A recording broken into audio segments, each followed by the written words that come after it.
Well, hello, beautiful listener. Tonight we will step into the fog-draped streets of Victorian London, where danger awaits in the shadows, and only one man can unravel the mysteries. So, light the lantern and get cozied in, because you are about to hear two of Sherlock's most gripping cases. The Adventure of the Devil's Foot by Arthur Conan Doyle. In recording from time to time some of the curious experiences and interesting recollections which I associate with my long and intimate friendship with Mr. Sherlock Holmes, I have continually been faced by difficulties caused by his own aversion to publicity.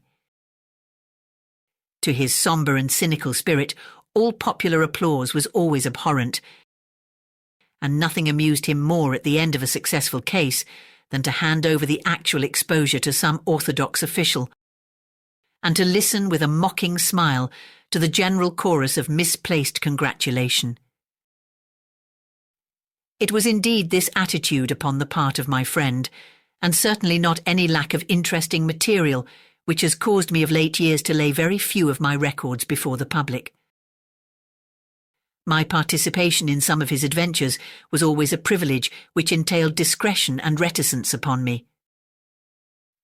It was then with considerable surprise that I received a telegram from Holmes last Tuesday. He has never been known to write where a telegram would serve, in the following terms. Why not tell them of the Cornish horror, the strangest case I have handled? I have no idea what backward sweep of memory had brought the matter fresh to his mind, or what freak had caused him to desire that I should recount it. But I hasten, before another cancelling telegram may arrive, to hunt out the notes which give me the exact details of the case, and to lay the narrative before my readers. It was then, in the spring of the year 1897, that Holmes's iron constitution showed some symptoms of giving way in the face of constant hard work of a most exacting kind, aggravated perhaps by occasional indiscretions of his own. In March of that year, Dr. Beauregard of Harley Street, whose dramatic introduction to Holmes I may some day recount, gave positive injunctions that the famous private agent lay aside all his cases and surrender himself to complete rest if he wished to avert an absolute breakdown. The state of his health was not a matter in which he himself took the faintest interest, for his mental detachment was absolute.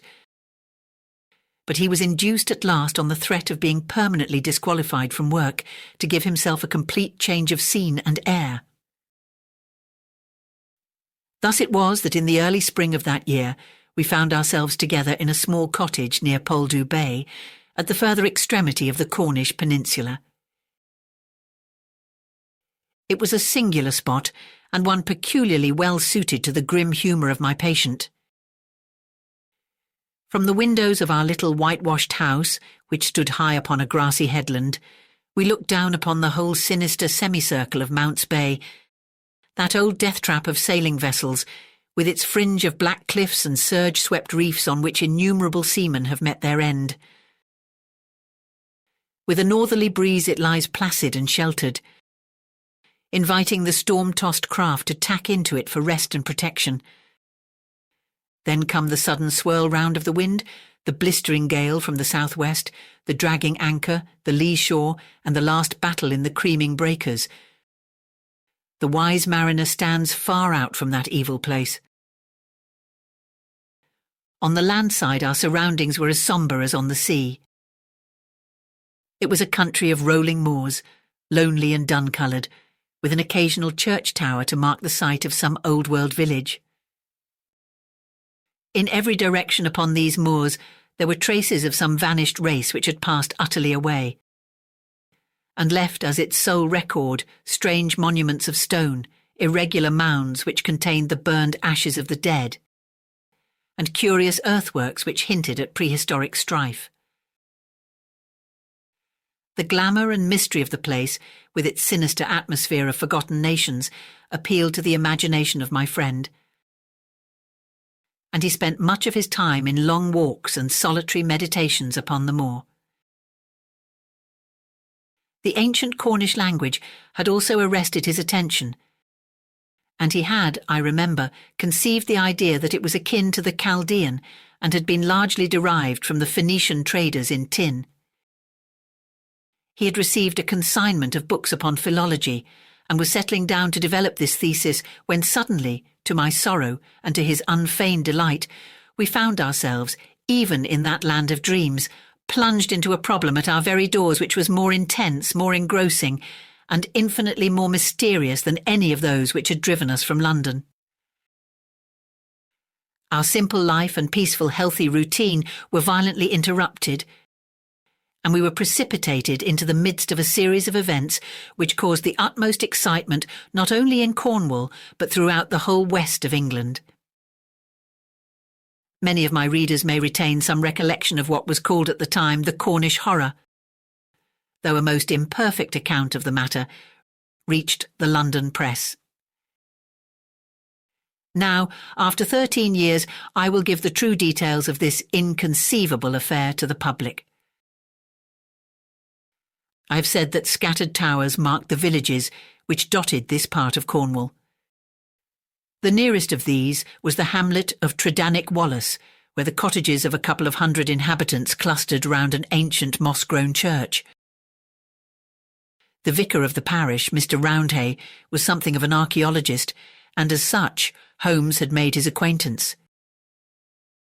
He was a middle-aged man, portly and affable, with a considerable fund of local lore. At his invitation we had taken tea at the vicarage, and had come to know also Mr. Mortimer Tregennis, an independent gentleman who increased the clergyman's scanty resources by taking rooms in his large, straggling house.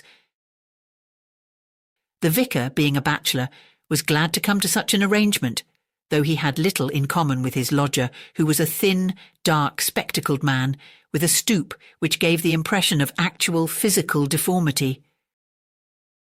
I remember that during our short visit we found the vicar garrulous, but his lodger strangely reticent, a sad-faced, introspective man, sitting with averted eyes, brooding apparently upon his own affairs. These were the two men who entered abruptly into our little sitting-room on Tuesday, March the 16th, shortly after our breakfast hour, as we were smoking together, preparatory to our daily excursion upon the moors. "Mr. Holmes," said the vicar in an agitated voice, "the most extraordinary and tragic affair has occurred during the night. It is the most unheard-of business. We can only regard it as a special providence that you should chance to be here at the time, for in all England you are the one man we need." I glared at the intrusive vicar with no very friendly eyes, but Holmes took his pipe from his lips and sat up in his chair like an old hound who hears the view halloa. He waved his hand to the sofa, and our palpitating visitor with his agitated companion sat side by side upon it. Mr. Mortimer Tregennis was more self-contained than the clergyman, but the twitching of his thin hands and the brightness of his dark eyes showed that they shared a common emotion. "Shall I speak, or you?" he asked of the vicar. "Well, as you seem to have made the discovery, whatever it may be, and the vicar to have had it second-hand, perhaps you had better do the speaking," said Holmes. I glanced at the hastily clad clergyman with the formally dressed lodger seated beside him, and was amused at the surprise which Holmes's simple deduction had brought to their faces. "Perhaps I had best say a few words first," said the vicar, "and then you can judge if you will listen to the details from Mr. Tregennis, or whether we should not hasten at once to the scene of this mysterious affair. I may explain, then, that our friend here spent last evening in the company of his two brothers, Owen and George, and of his sister Brenda at their house of Tredannick Wallace, which is near the old stone cross upon the moor. He left them shortly after 10 o'clock, playing cards round the dining-room table, in excellent health and spirits. This morning, being an early riser, he walked in that direction before breakfast, and was overtaken by the carriage of Dr. Richards, who explained that he had just been sent for on a most urgent call to Tredannick Wallace. Mr. Mortimer Tregennis naturally went with him. When he arrived at Tredannick Wallace, he found an extraordinary state of things. His two brothers and his sister were seated round the table exactly as he had left them, the cards still spread in front of them and the candles burned down to their sockets. The sister lay back, stone dead, in her chair, while the two brothers sat on each side of her, laughing, shouting and singing, the senses stricken clean out of them. All three of them, the dead woman and the two demented men, retained upon their faces an expression of the utmost horror, a convulsion of terror which was dreadful to look upon. There was no sign of the presence of anyone in the house except Mrs. Porter, the old cook and housekeeper, who declared that she had slept deeply and heard no sound during the night. Nothing had been stolen or disarranged, and there is absolutely no explanation of what the horror can be which has frightened a woman to death and two strong men out of their senses. There is the situation, Mr. Holmes, in a nutshell, and if you can help us to clear it up, you will have done a great work. I had hoped that in some way I could coax my companion back into the quiet which had been the object of our journey, but one glance at his intense face and contracted eyebrows told me how vain was now the expectation. He sat for some little time in silence, absorbed in the strange drama which had broken in upon our peace. "I will look into this matter," he said at last. "On the face of it, it would appear to be a case of a very exceptional nature. Have you been there yourself, Mr. Roundhay?" "No, Mr. Holmes. Mr. Tregennis brought back the account to the vicarage, and I at once hurried over with him to consult you." "How far is it to the house where this singular tragedy occurred?" "About a mile inland." "Then we shall walk over together. But before we start, I must ask you a few questions, Mr. Mortimer Tregennis." The other had been silent all this time, but I had observed that his more controlled excitement was even greater than the obtrusive emotion of the clergyman. He sat with a pale, drawn face, his anxious gaze fixed upon Holmes, and his thin hands clasped convulsively together. His pale lips quivered as he listened to the dreadful experience which had befallen his family, and his dark eyes seemed to reflect something of the horror of the scene. "Ask what you like, Mr. Holmes," said he eagerly. "It is a bad thing to speak of, but I will answer you the truth." "Tell me about last night." "Well, Mr. Holmes, I supped there, as the vicar has said, and my elder brother George proposed a game of whist afterwards. We sat down about 9 o'clock.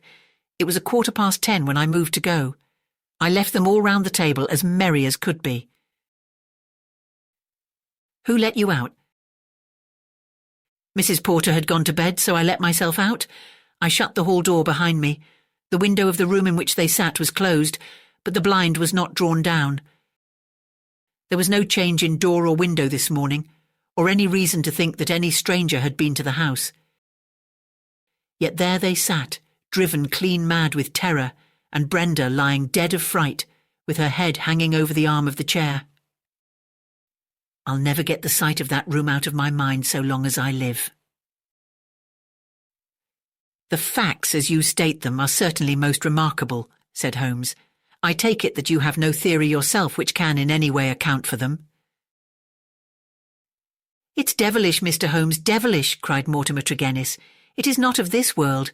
Something has come into that room which has dashed the light of reason from their minds. What human contrivance could do that?" "I fear," said Holmes, "that if the matter is beyond humanity, it is certainly beyond me. Yet we must exhaust all natural explanations before we fall back upon such a theory as this. As to yourself, Mr. Tregennis, I take it you were divided in some way from your family, since they lived together and you had rooms apart?" "That is so, Mr. Holmes, though the matter is past and done with. We were a family of tin miners at Redruth, but we sold our venture to a company, and so retired with enough to keep us. I won't deny that there was some feeling about the division of the money, and it stood between us for a time, but it was all forgiven and forgotten, and we were the best of friends together. Look Looking back at the evening which you spent together, does anything stand out in your memory as throwing any possible light upon the tragedy? Think carefully, Mr. Tregennis, for any clue which can help me. There is nothing at all, sir. Your people were in their usual spirits? Never better. Were they nervous people? Did they ever show any apprehension of coming danger? Nothing of the kind. You have nothing to add, then, which could assist me? Mortimer Tregennis considered earnestly for a moment. There is one thing occurs to me, said he at last. As we sat at the table, my back was to the window, and my brother George, he being my partner at cards, was facing it. I saw him once look hard over my shoulder, so I turned round and looked also. The blind was up and the window shut, but I could just make out the bushes on the lawn, and it seemed to me for a moment that I saw something moving among them. I couldn't even say if it was man or animal, but I just thought there was something there. When I asked him what he was looking at, he told me that he had the same feeling. That is all that I can say. Did you not investigate? No, the matter passed as unimportant.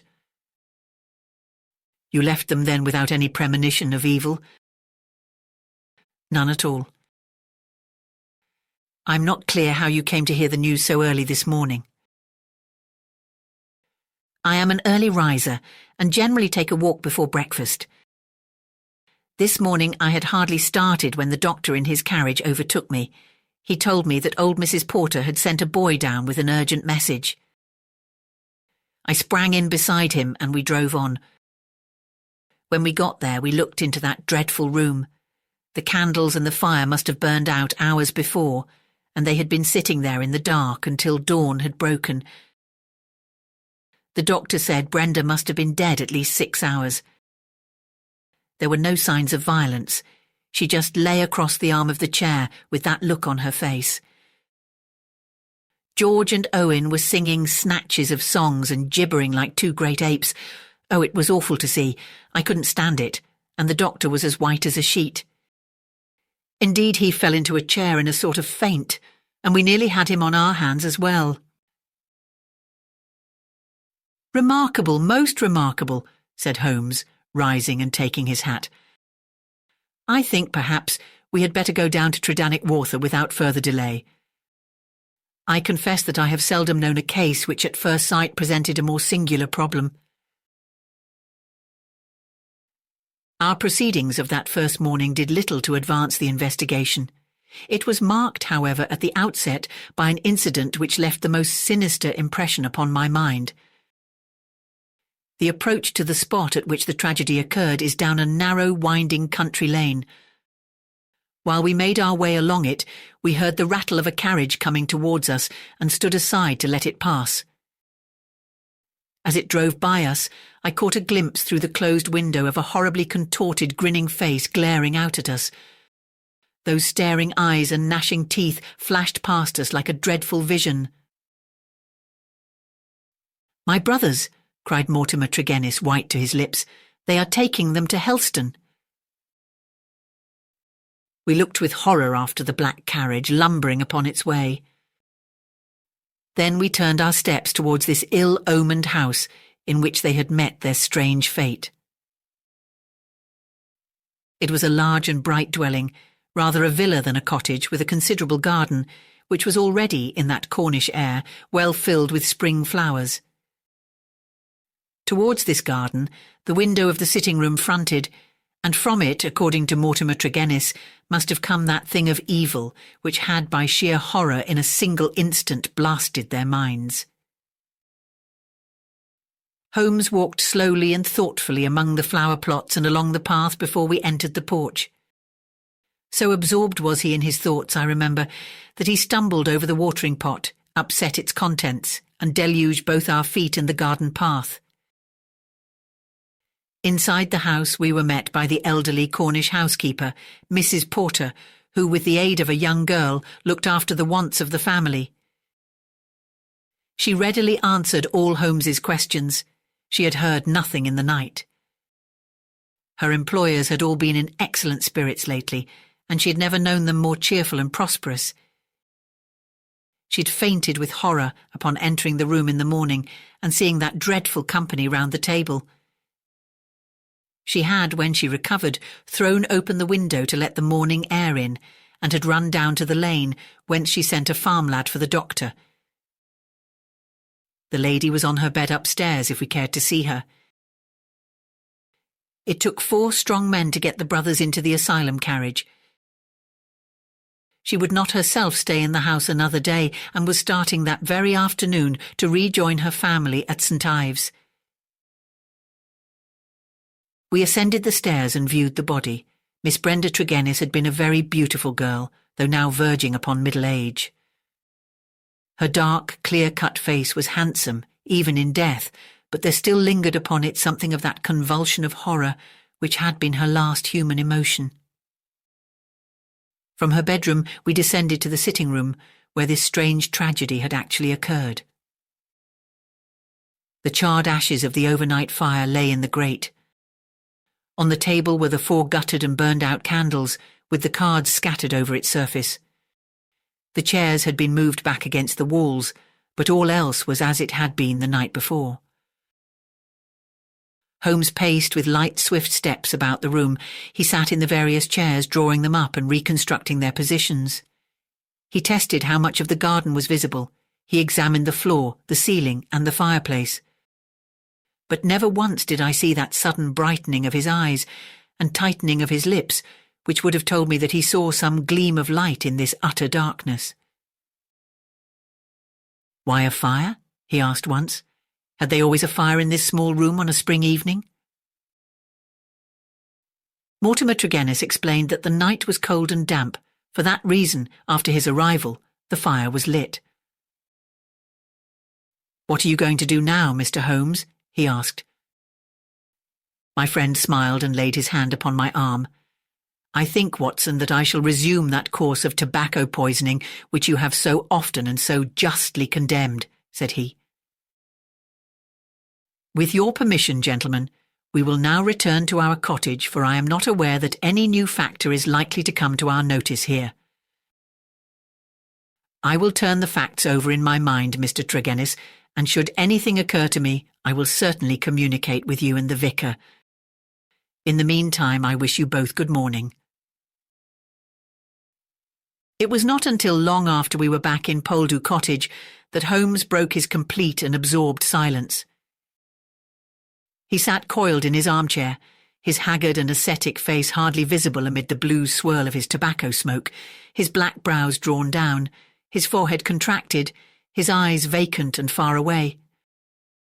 Finally, he laid down his pipe and sprang to his feet. "It won't do, Watson," said he with a laugh. "Let us walk along the cliffs together and search for flint arrows. We are more likely to find them than clues to this problem. To let the brain work without sufficient material is like racing an engine. It racks itself to pieces. The sea air, sunshine and patience, Watson. All else will come. Now let us calmly define our position, Watson," he continued as we skirted the cliffs together. "Let us get a firm grip of the very little which we do know, so that when fresh facts arise we may be ready to fit them into their places. I take it, in the first place, that neither of us is prepared to admit diabolical intrusions into the affairs of men. Let us begin by ruling that entirely out of our minds." "Very good. There remain 3 persons who have been grievously stricken by some conscious or unconscious human agency. That is firm ground. Now, when did this occur? Evidently, assuming his narrative to be true, it was immediately after Mr. Mortimer Tregennis had left the room. That is a very important point. The presumption is that it was within a few minutes afterwards. The cards still lay upon the table. It was already past their usual hour for bed. Yet they had not changed their position or pushed back their chairs. I repeat, then, that the occurrence was immediately after his departure, and not later than 11 o'clock last night. Our next obvious step is to check, so far as we can, the movements of Mortimer Tregennis after he left the room. In this there is no difficulty, and they seem to be above suspicion. Knowing my methods as you do, you were of course conscious of the somewhat clumsy water-pot expedient by which I obtained a clearer impress of his foot than might otherwise have been possible. The wet, sandy path took it admirably. Last night was also wet, you will remember, and it was not difficult, having obtained a sample print, to pick out his track among others and to follow his movements. He appears to have walked away swiftly in the direction of the vicarage. If then Mortimer Tregennis disappeared from the scene, and yet some outside person affected the card players, how can we reconstruct that person, and how was such an impression of horror conveyed? Mrs. Porter may be eliminated. She is evidently harmless. Is there any evidence that someone crept up to the garden window and in some manner produced so terrific an effect that he drove those who saw it out of their senses? The only suggestion in this direction comes from Mortimer Tregennis himself, who says that his brother spoke about some movement in the garden. That is certainly remarkable, as the night was rainy, cloudy and dark. Anyone who had the design to alarm these people would be compelled to place his very face against the glass before he could be seen. There is a 3-foot flower border outside this window, but no indication of a footmark. It is difficult to imagine, then, how an outsider could have made so terrible an impression upon the company, nor have we found any possible motive for so strange and elaborate an attempt. You perceive our difficulties, Watson. They are only too clear, I answered with conviction. And yet, with a little more material, we may prove that they are not insurmountable, said Holmes. I fancy that among your extensive archives, Watson, you may find some which were nearly as obscure. Meanwhile, we shall put the case aside until more accurate data are available and devote the rest of our morning to the pursuit of Neolithic man. I may have commented upon my friend's power of mental detachment, but never have I wondered at it more than upon that spring morning in Cornwall, when for 2 hours he discoursed upon celts, arrowheads and shards, as lightly as if no sinister mystery were waiting for his solution. It was not until we had returned in the afternoon to our cottage that we found a visitor awaiting us, who soon brought our minds back to the matter in hand. Neither of us needed to be told who that visitor was. The huge body, the craggy and deeply seamed face with the fierce eyes and hawk-like nose, the grizzled hair which nearly brushed our cottage ceiling, the beard, golden at the fringes and white near the lips, save for the nicotine stain from his perpetual cigar. All these were as well known in London as in Africa, and could only be associated with the tremendous personality of Dr. Leon Sterndale, the great lion hunter and explorer. We had heard of his presence in the district, and had once or twice caught sight of his tall figure upon the moorland paths. He made no advances to us, however, nor would we have dreamed of doing so to him, as it was well known that it was his love of seclusion which caused him to spend the greater part of the intervals between his journeys in a small bungalow buried in the lonely wood of Beauchamp-Ariens.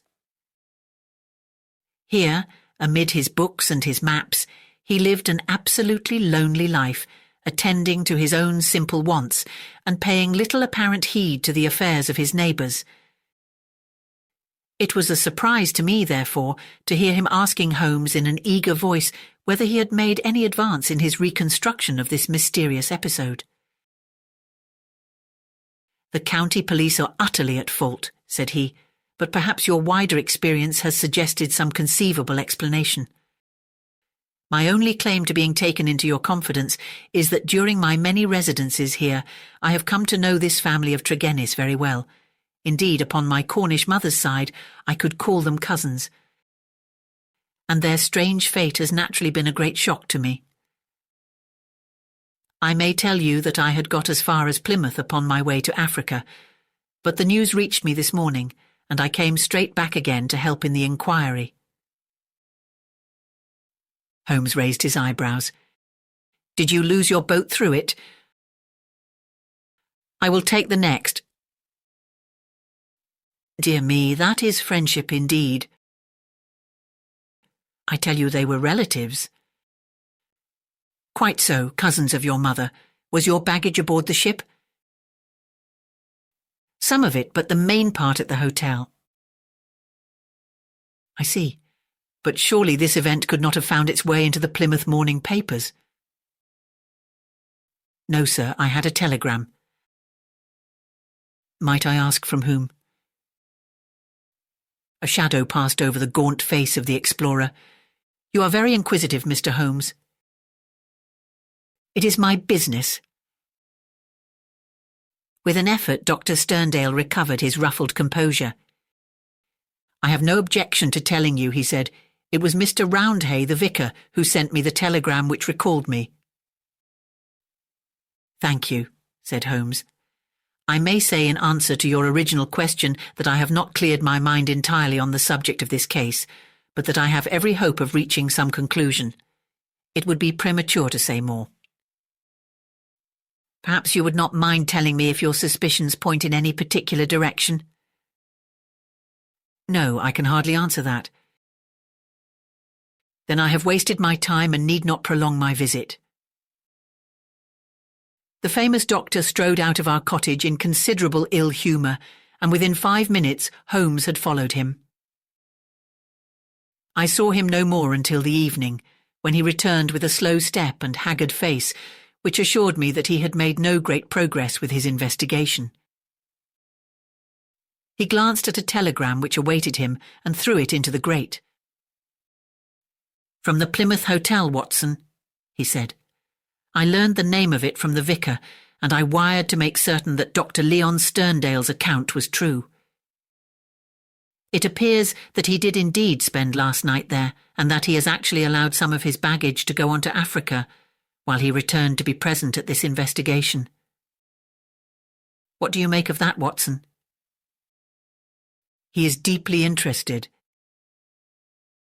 Deeply interested, yes, there is a thread here which we had not yet grasped, and which might lead us through the tangle. Cheer up, Watson, for I am very sure that our material has not yet all come to hand. When it does, we may soon leave our difficulties behind us. Little did I think how soon the words of Holmes would be realised, or how strange and sinister would be that new development which opened up an entirely fresh line of investigation. I was shaving at my window in the morning when I heard the rattle of hoofs and, looking up, saw a dog-cart coming at a gallop down the road. It pulled up at our door, and our friend, the vicar, sprang from it and rushed up our garden path. Holmes was already dressed, and we hastened down to meet him. Our visitor was so excited that he could hardly articulate, but at last, in gasps and bursts, his tragic story came out of him. We are devil-ridden, Mr. Holmes. My poor parish is devil-ridden, he cried. Satan himself is loose in it. We are given over into his hands. He danced about in his agitation, a ludicrous object if it were not for his ashy face and startled eyes. Finally, he shot out his terrible news. Mr. Mortimer Tregennis died during the night, and with exactly the same symptoms as the rest of his family. Holmes sprang to his feet, all energy in an instant. Can you fit us both into your dog-cart? Yes, I can. Then, Watson, we will postpone our breakfast. Mr. Roundhay, we are entirely at your disposal.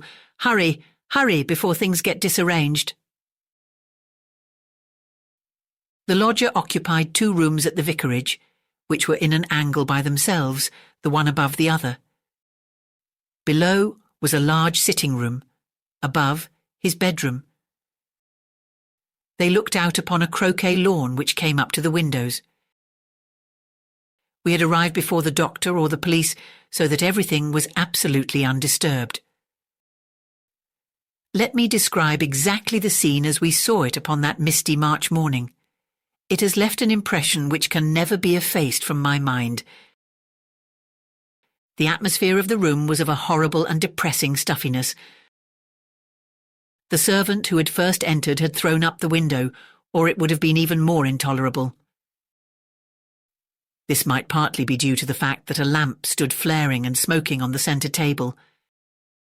Beside it sat the dead man, leaning back in his chair, his thin beard projecting, his spectacles pushed up onto his forehead, and his lean, dark face turned towards the window and twisted into the same distortion of terror which had marked the features of his dead sister. His limbs were convulsed and his fingers contorted as though he had died in a very paroxysm of fear. He was fully clothed, though there were signs that his dressing had been done in a hurry. We had already learned that his bed had been slept in and that the tragic end had come to him in the early morning. One realised the red-hot energy which underlay Holmes's phlegmatic exterior when one saw the sudden change which came over him from the moment that he entered the fatal apartment. In an instant, he was tense and alert, his eyes shining, his face set, his limbs quivering with eager activity. He was out on the lawn, in through the window, round the room and up into the bedroom, for all the world like a dashing foxhound drawing a cover. In the bedroom he made a rapid cast around and ended by throwing open the window, which appeared to give him some fresh cause for excitement, for he leaned out of it with loud ejaculations of interest and delight. Then he rushed down the stair, out through the open window, threw himself upon his face on the lawn, sprang up and into the room once more, all with the energy of the hunter who is at the very heels of his quarry.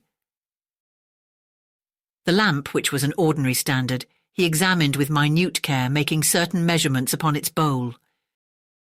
He carefully scrutinised with his lens the talc shield which covered the top of the chimney and scraped off some ashes which adhered to its upper surface, putting some of them into an envelope which he placed in his pocketbook. Finally, just as the doctor and the official police put in an appearance, he beckoned to the vicar and we all three went out upon the lawn. "I am glad to say that my investigation has not been entirely barren," he remarked. "I cannot remain to discuss the matter with the police, but I should be exceedingly obliged, Mr. Roundhay, if you would give the inspector my compliments and direct his attention to the bedroom window and to the sitting-room lamp. Each is suggestive, and together they are almost conclusive. If the police would desire further information, I shall be happy to see any of them at the cottage. And now, Watson, I think that perhaps we shall be better employed elsewhere. It may be that the police resented the intrusion of an amateur, or that they imagined themselves to be upon some hopeful line of investigation, but it is certain that we heard nothing from them for the next 2 days. During this time Holmes spent some of his time smoking and dreaming in the cottage, but a greater portion in country walks which he undertook alone, returning after many hours without remark as to where he had been.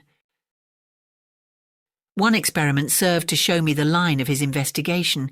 He had bought a lamp which was the duplicate of the one which had burned in the room of Mortimer Tregennis on the morning of the tragedy. This he filled with the same oil as that used at the vicarage, and he carefully timed the period which it would take to be exhausted. Another experiment which he made was of a more unpleasant nature, and one which I am not likely ever to forget. "You will remember, Watson," he remarked one afternoon, "that there is a single common point of resemblance in the varying reports which have reached us. This concerns the effect of the atmosphere of the room in each case upon those who had first entered it. You will recollect that Mortimer Tregennis, in describing the episode of his last visit to his brother's house, remarked that the doctor on entering the room fell into a chair. You had forgotten? Well, I can answer for it that it was so. Now you will remember also that Mrs. Porter, the housekeeper, told us that she herself fainted upon entering the room and had afterwards opened the window. In the second case, that of Mortimer Tregennis himself, you cannot have forgotten the horrible stuffiness of the room when we arrived, though the servant had thrown open the window. That servant, I found upon inquiry, was so ill that she had gone to her bed. You will admit, Watson, that these facts are very suggestive. In each case there is evidence of a poisonous atmosphere. In each case also, there is combustion going on in the room. In the one case a fire, in the other a lamp. The fire was needed, but the lamp was lit. As a comparison of the oil consumed will show, long after it was broad daylight. Why? Surely because there is some connection between three things: the burning, the stuffy atmosphere, and finally, the madness or death of those unfortunate people. That is clear, is it not? It would appear so.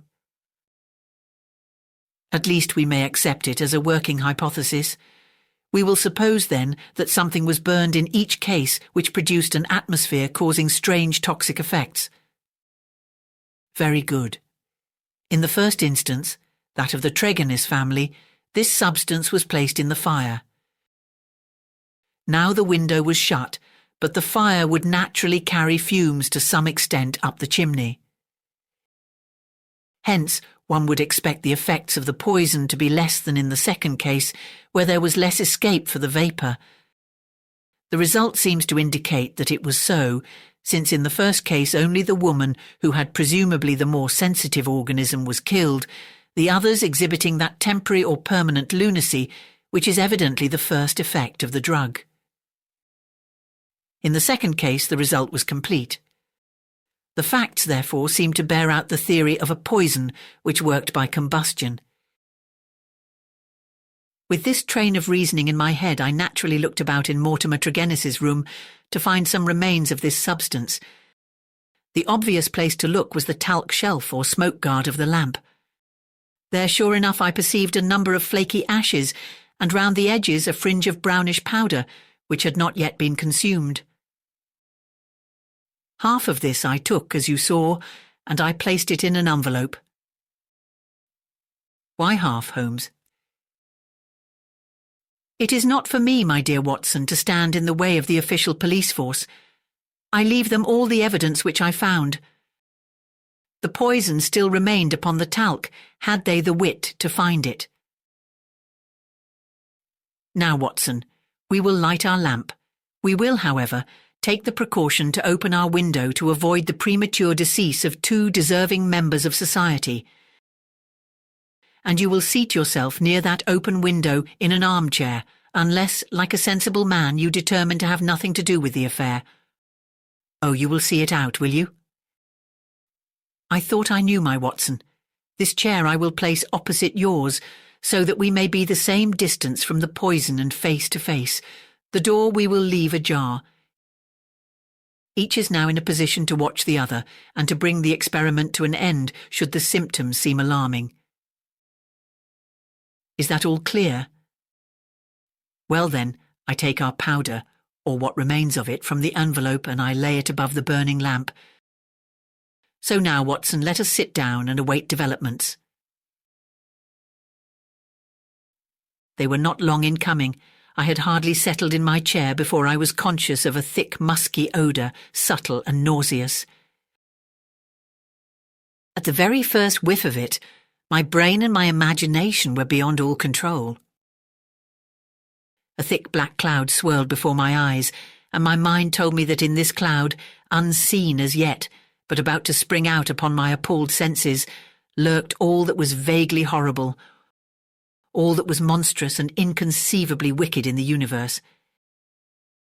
Vague shapes swirled and swam amid the dark cloud bank, each a menace and a warning of something coming, the advent of some unspeakable dweller upon the threshold whose very shadow would blast my soul.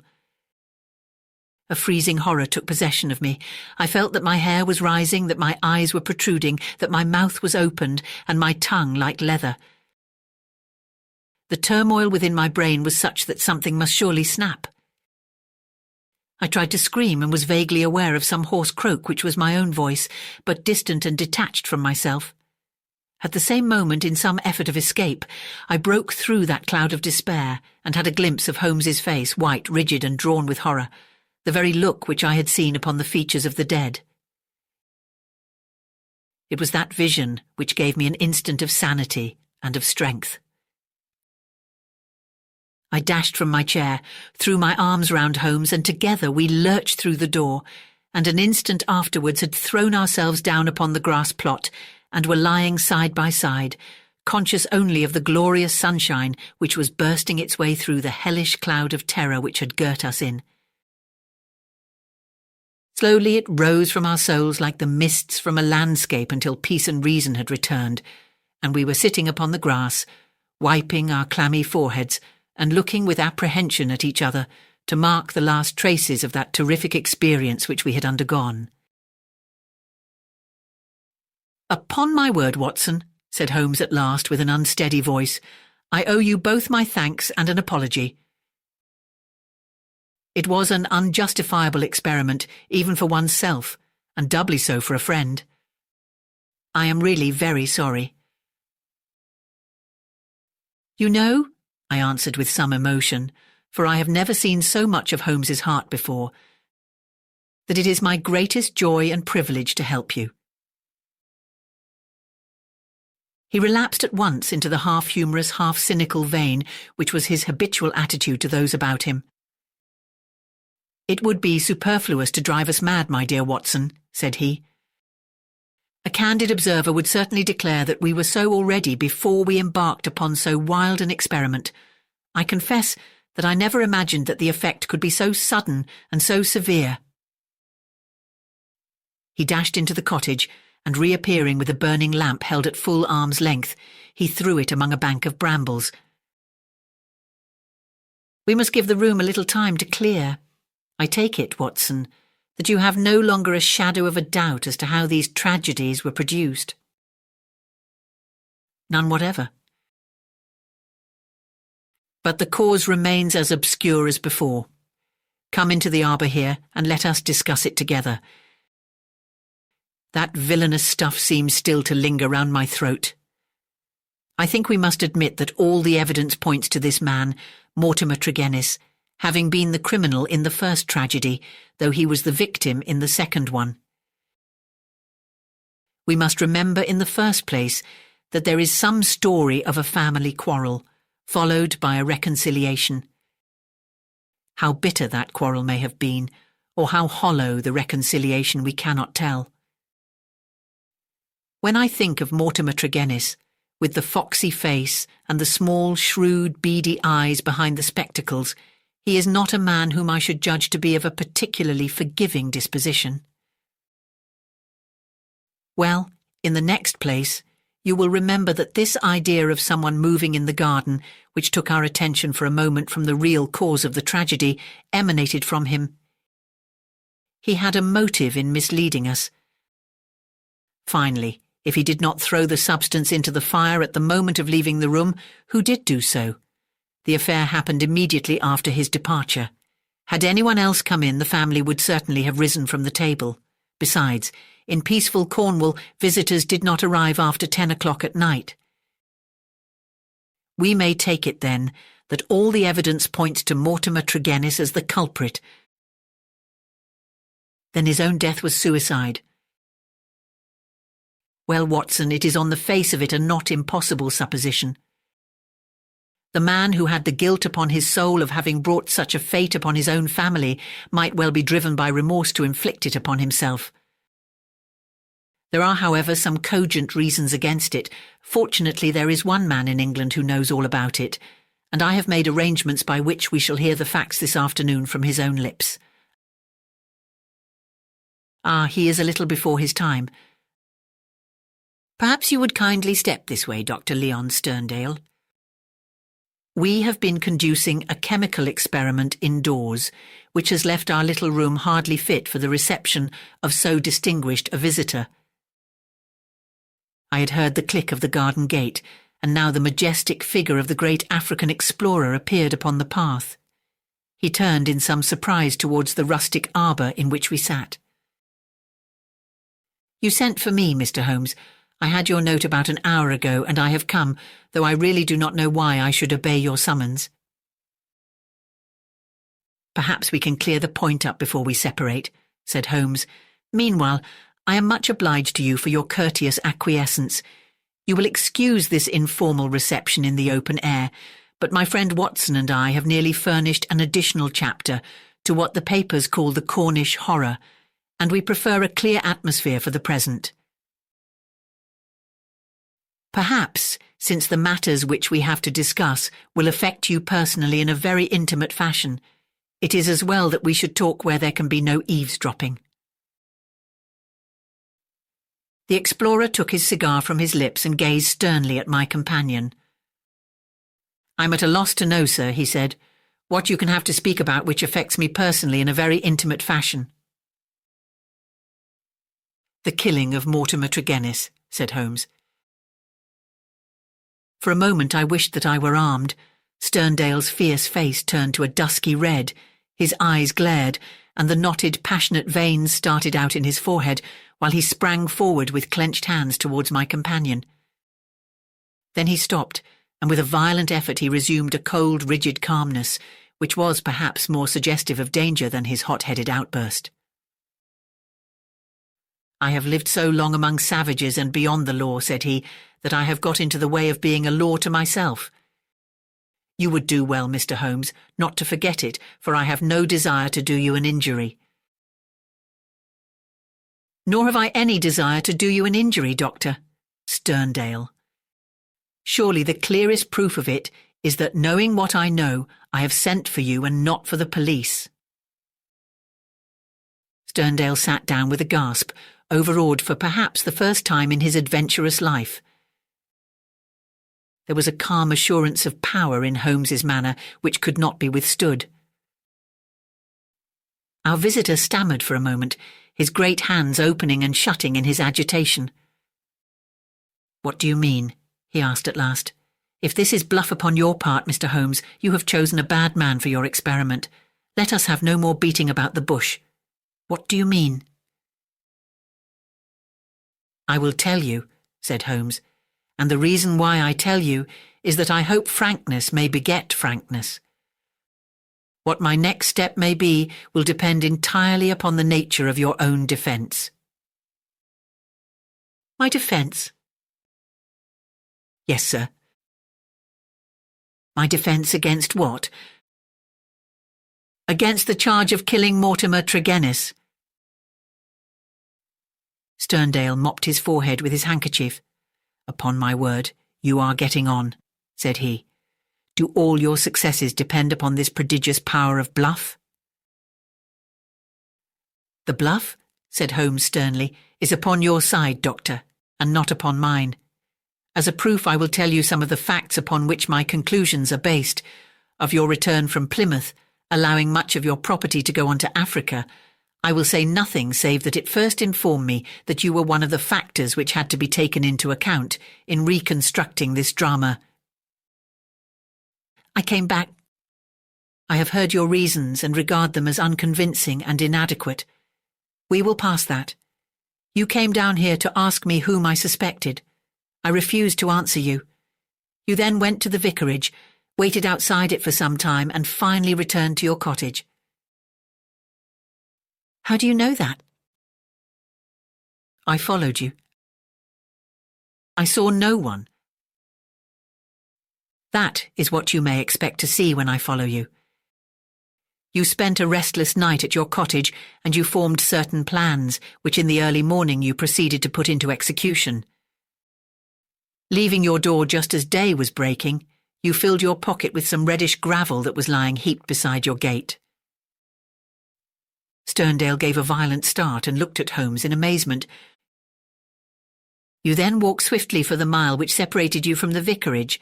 You were wearing, I may remark, the same pair of ribbed tennis shoes which are at the present moment upon your feet. At the vicarage you passed through the orchard and the side hedge, coming out under the window of the lodger Tregennis. It was now daylight, but the household was not yet stirring. You drew some of the gravel from your pocket, and you threw it up at the window above you." Sterndale sprang to his feet. "I believe that you are the devil himself," he cried. Holmes smiled at the compliment. It took 2 or possibly 3 handfuls before the lodger came to the window. You beckoned him to come down. He dressed hurriedly and descended to his sitting room. You entered by the window. There was an interview, a short one, during which you walked up and down the room. Then you passed out and closed the window, standing on the lawn outside smoking a cigar and watching what occurred. Finally, after the death of Tregennis, you withdrew as you had come.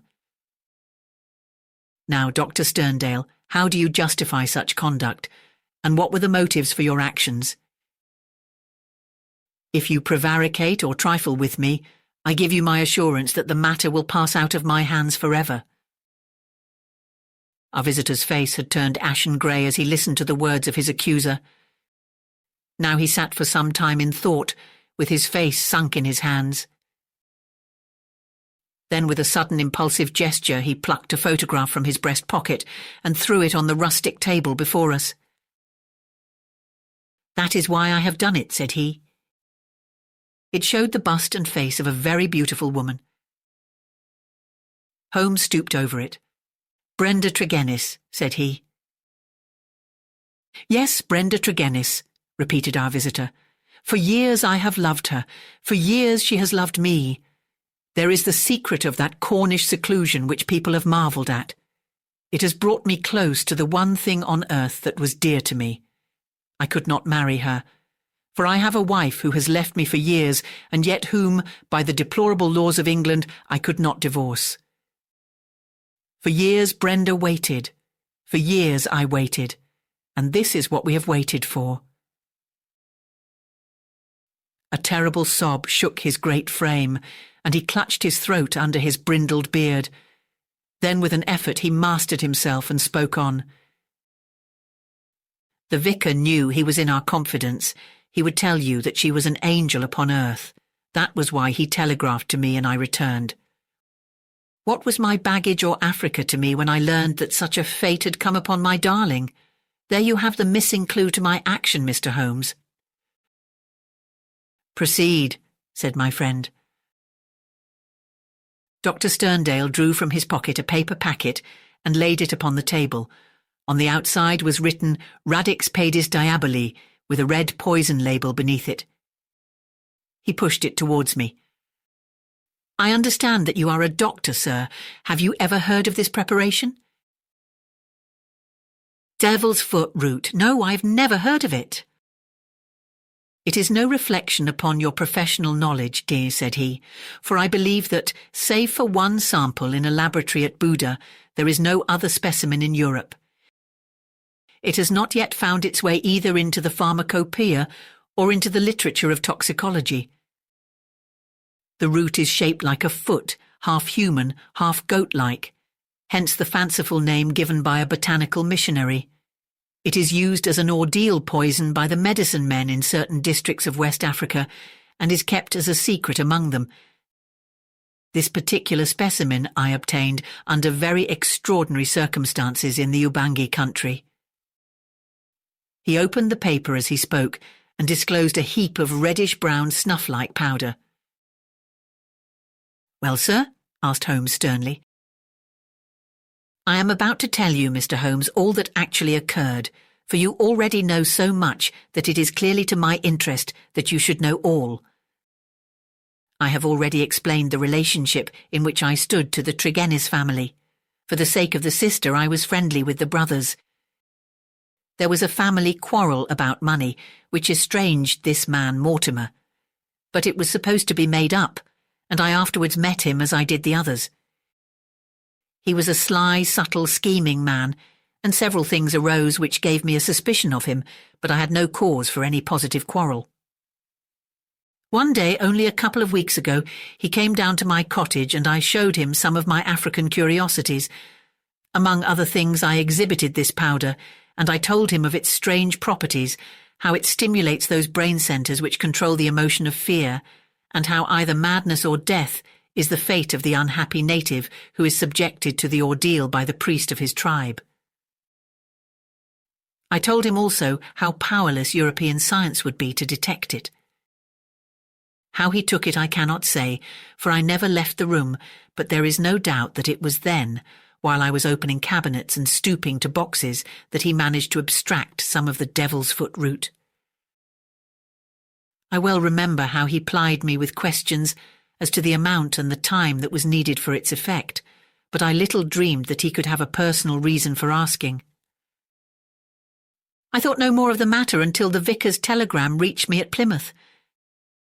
This villain had thought that I would be at sea before the news could reach me, and that I should be lost for years in Africa. But I returned at once. Of course, I could not listen to the details without feeling assured that my poison had been used.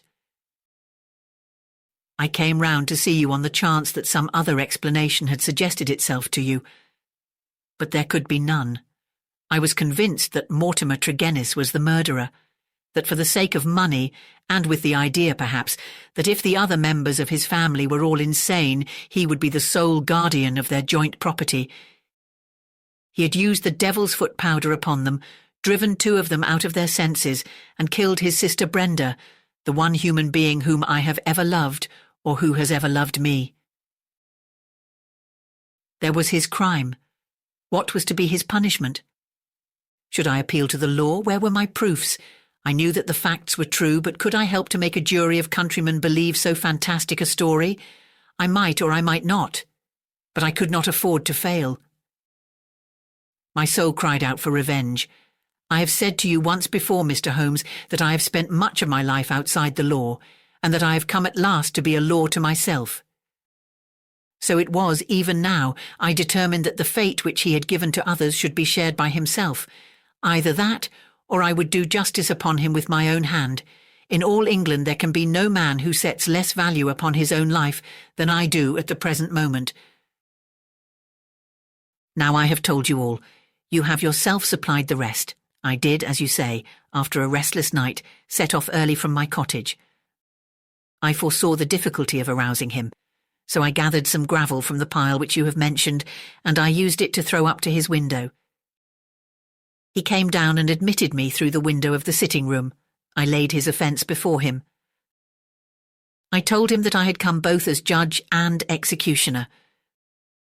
The wretch sank into a chair, paralysed at the sight of my revolver. I lit the lamp, put the powder above it, and stood outside the window, ready to carry out my threat to shoot him should he try to leave the room. In 5 minutes he died.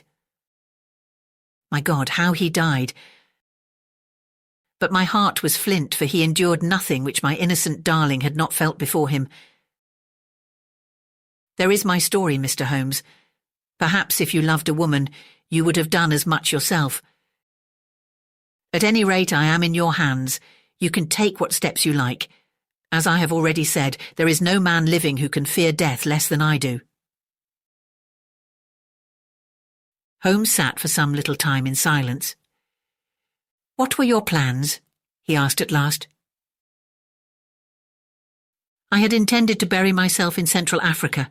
My work there is but half finished." "Go and do the other half," said Holmes. "I at least am not prepared to prevent you."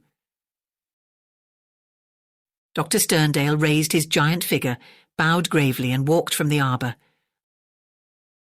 Holmes lit his pipe and handed me his pouch. "Some fumes which are not poisonous would be a welcome change," said he. "I think you must agree, Watson, that it is not a case in which we are called upon to interfere. Our investigation has been independent, and our action shall be so also. You would not denounce the man?" "Certainly not," I answered. "I have never loved, Watson, but if I did, and if the woman I loved had met such an end, I might act even as our lawless lion hunter has done. Who knows?" "Well, Watson, I will not offend your intelligence by explaining what is obvious. The gravel upon the window-sill was, of course, the starting point of my research. It was unlike anything in the vicarage garden. Only when my attention had been drawn to Dr. Sterndale and his cottage did I find its counterpart.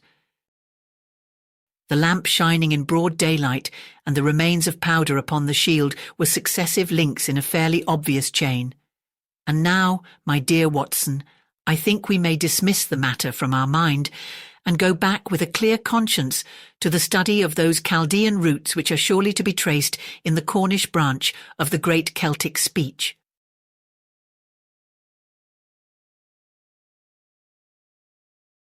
The Adventure of the Cardboard Box by Arthur Conan Doyle.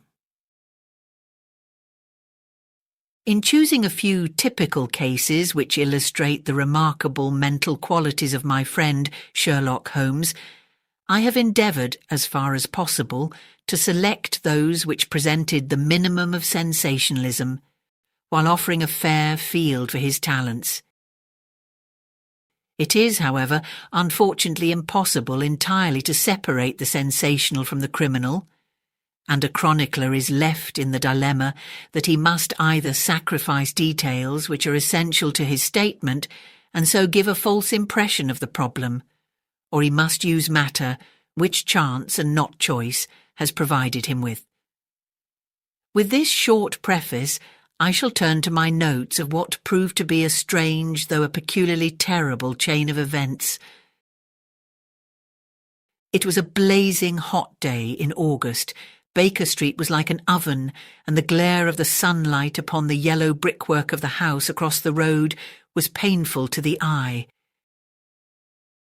It was hard to believe that these were the same walls which loomed so gloomily through the fogs of winter. Our blinds were half drawn, and Holmes lay curled upon the sofa, reading and rereading a letter which he had received by the morning post. For myself, my term of service in India had trained me to stand heat better than cold, and a thermometer at 90 was no hardship. But the morning paper was uninteresting. Parliament had risen. Everybody was out of town, and I yearned for the glades of the New Forest or the shingle of Southsea. A depleted bank account had caused me to postpone my holiday, and as to my companion, neither the country nor the sea presented the slightest attraction to him. He loved to lie in the very centre of 5 million people, with his filaments stretching out and running through them, responsive to every little rumour or suspicion of unsolved crime. Appreciation of nature found no place among his many gifts, and his only change was when he turned his mind from the evil doer of the town to track down his brother of the country. Finding that Holmes was too absorbed for conversation, I had tossed aside the barren paper, and leaning back in my chair, I fell into a brown study. Suddenly my companion's voice broke in upon my thoughts. "You are right, Watson," said he. "It does seem a most preposterous way of settling a dispute." "Most preposterous," I exclaimed, and then suddenly realising how he had echoed the inmost thought of my soul, I sat up in my chair and stared at him in blank amazement. "What is this, Holmes?" I cried. "This is beyond anything which I could have imagined." He laughed heartily at my perplexity. "You remember," he said, "that some little time ago when I read you the passage in one of Poe's sketches in which a close reasoner follows the unspoken thoughts of his companion, you were inclined to treat the matter as a mere tour de force of the author. On my remarking that I was constantly in the habit of doing the same thing, you expressed incredulity." "Oh, no." "Perhaps not with your tongue, my dear Watson, but certainly with your eyebrows. So when I saw you throw down your paper and enter upon a train of thought, I was very happy to have the opportunity of reading it off, and eventually of breaking into it, as a proof that I had been in rapport with you." But I was still far from satisfied. "In the example which you read to me," said I, "the reasoner drew his conclusions from the actions of the man whom he observed. If I remember right, he stumbled over a heap of stones, looked up at the stars, and so on. But I have been seated quietly in my chair, and what clues can I have given you?" "You do yourself an injustice. The features are given to man as the means by which he shall express his emotions, and yours are faithful servants." "Do you mean to say that you read my train of thoughts from my features?" "Your features, and especially your eyes. Perhaps you cannot yourself recall how your reverie commenced." "No, I cannot." "Then I will tell you. After throwing down your paper, which was the action which drew my attention to you, you sat for half a minute with a vacant expression. Then your eyes fixed themselves upon your newly framed picture of General Gordon, and I saw by the alteration in your face that a train of thought had been started, but it did not lead very far. Your eyes flashed across to the unframed portrait of Henry Ward Beecher, which stands upon the top of your books. Then you glanced up at the wall, and of course your meaning was obvious. You were thinking that if the portrait were framed, it would just cover that bare space and correspond with Gordon's picture over there. "You have followed me wonderfully," I exclaimed.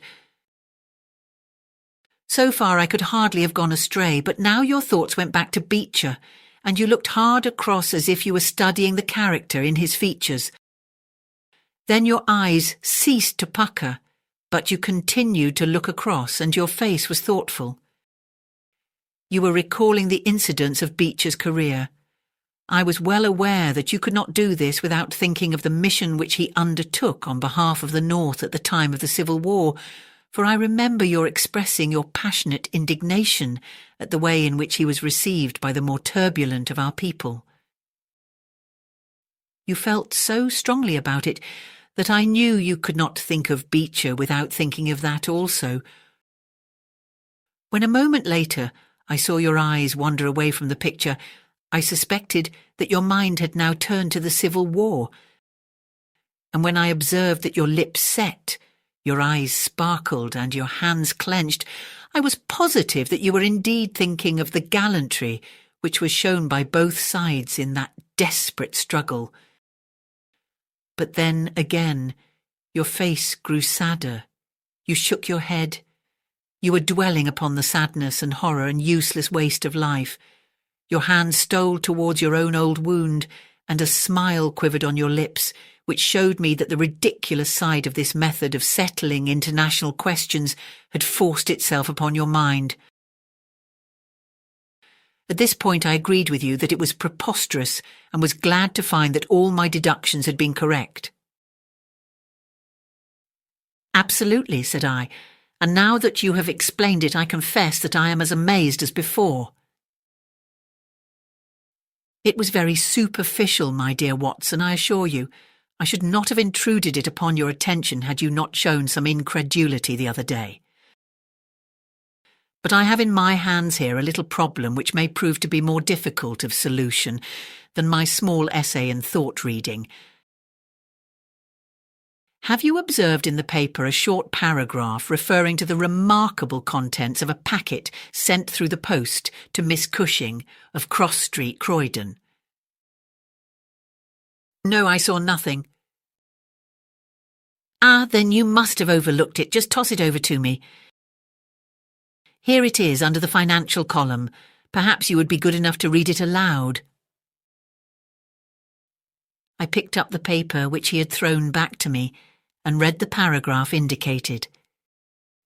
It was headed, "A Gruesome Packet." "Miss Susan Cushing, living at Cross Street, Croydon, has been made the victim of what must be regarded as a peculiarly revolting practical joke, unless some more sinister meaning should prove to be attached to the incident. At 2:00 yesterday afternoon, a small packet, wrapped in brown paper, was handed in by the postman. A cardboard box was inside, which was filled with coarse salt. On emptying this, Miss Cushing was horrified to find 2 human ears, apparently quite freshly severed. The box had been sent by parcel post from Belfast upon the morning before. There is no indication as to the sender, and the matter is the more mysterious as Miss Cushing, who is a maiden lady of 50, has led a most retired life, and has so few acquaintances or correspondents that it is a rare event for her to receive anything through the post. Some years ago, however, when she resided at Penge, she let apartments in her house to 3 young medical students, whom she was obliged to get rid of on account of their noisy and irregular habits. The police are of opinion that this outrage may have been perpetrated upon Miss Cushing by these youths, who owed her a grudge and who hoped to frighten her by sending her these relics of the dissecting rooms. Some probability is lent to the theory by the fact that one of these students came from the north of Ireland, and to the best of Miss Cushing's belief, from Belfast. In the meantime, the matter is being actively investigated, Mr. Lestrade, one of the very smartest of our detective officers, being in charge of the case. "So much for the Daily Chronicle," said Holmes as I finished reading. "Now for our friend Lestrade. I had a note from him this morning in which he says, 'I think that this case is very much in your line. We have every hope of clearing the matter up, but we find a little difficulty in getting anything to work upon. We have, of course, wired to the Belfast post office, but a large number of parcels were handed in upon that day, and they have no means of identifying this particular one or of remembering the sender.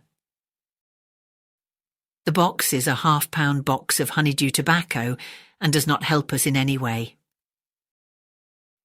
The medical student theory still appears to me to be the most feasible, but if you should have a few hours to spare, I should be very happy to see you out here.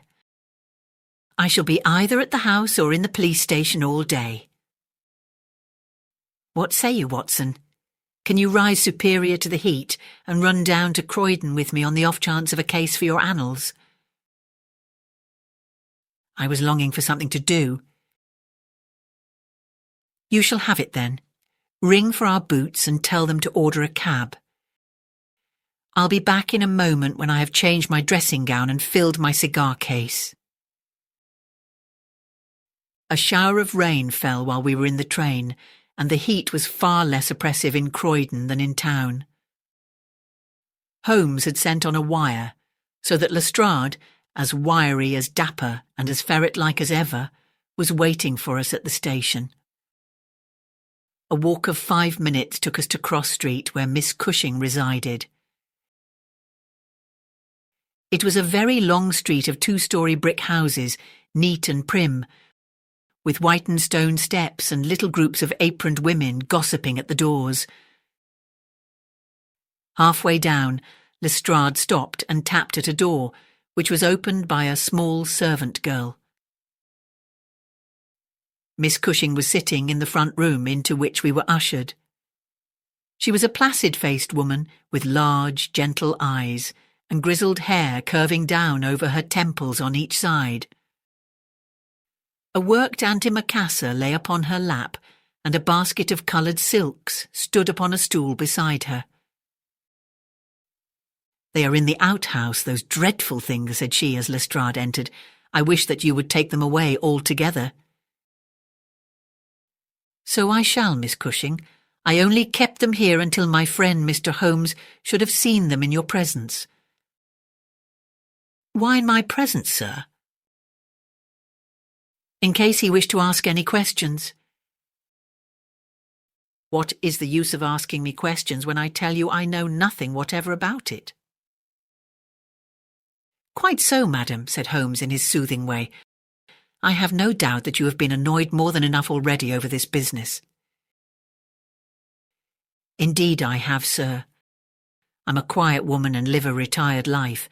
It is something new for me to see my name in the papers and to find the police in my house. I won't have those things in here, Mr. Lestrade. If you wish to see them, you must go to the outhouse." It was a small shed in the narrow garden which ran behind the house. Lestrade went in and brought out a yellow cardboard box with a piece of brown paper and some string. There was a bench at the end of the path, and we all sat down while Holmes examined one by one the articles which Lestrade had handed to him. "The string is exceedingly interesting," he remarked, holding it up to the light and sniffing at it. "What do you make of this string, Lestrade?" "It has been tarred." "Precisely. It is a piece of tarred twine. You have also, no doubt, remarked that Miss Cushing has cut the cord with the scissors, as can be seen by the double fray on each side. This is of importance." "I cannot see the importance," said Lestrade. "The importance lies in the fact that the knot is left intact, and that this knot is of a peculiar character." "It is very neatly tied. I had already made a note to that effect," said Lestrade complacently. "So much for the string, then," said Holmes, smiling. "Now for the box wrapper. Brown paper with a distinct smell of coffee. What, did you not observe it? I think there can be no doubt of it. Address printed in rather straggling characters. Miss S. Cushing, Cross Street, Croydon. Done with a broad pointed pen, probably a J, and with very inferior ink. The word Croydon has been originally spelled with an I, which has been changed to IY. The parcel was directed then by a man, the printing is distinctly masculine, of limited education and unacquainted with the town of Croydon. So far, so good.